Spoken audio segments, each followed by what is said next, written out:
For those of you guys listening out there that might not know who we are, my name is Ben Riccardi. Yes, I am the host of the Restoration Rundown podcast, but I'm also the founder and the CEO of Ironclad Restoration Marketing based out of South Florida. We work exclusively with disaster restoration companies. And right now, that is the only industry we serve outside of a couple of the other verticals like roofing and plumbing, which, kind of all go together in the restoration industry.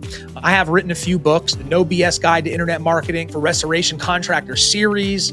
I know the last time that I made one of these videos, I just released a new book called the Some BS Guide to Internet Marketing for Restoration Contracts. And I did say, and I promised everybody that would be the last book I ever wrote because Google updates their algorithms more frequently than I change my underwear. I couldn't help it. Once I started putting together this built to win system, trying to really translate what we do here at Ironclad Restoration Marketing into something that's palatable, I decided we're going to go with one more book, the Built to Win book. And so look out for that. It's going to be a few months. We're still working through some of the ins and outs and trying to differentiate some of the things that are working and not working right now.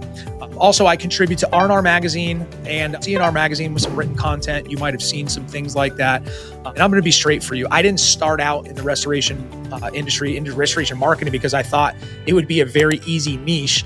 We had a legacy agency. We're kind of serving everybody out there. And I started in the restoration home services niche because every single general marketing agency treats plumbers, treats roofers, treats restoration contractors the same way. And as you know, the restoration industry does not work like any other. That's why I love it. You're dealing with insurance timelines, emergency response windows, and trust decisions people make at 2 o'clock in the morning in the worst moment of their week. And generic marketing agencies just don't understand that. So we built the entire company around only understanding that. Everything you're about to see here in this presentation or here, if you're just listening to this in your truck, is coming from working inside this industry every single day for the last 10 years, not from just some sort of generic marketing playbook.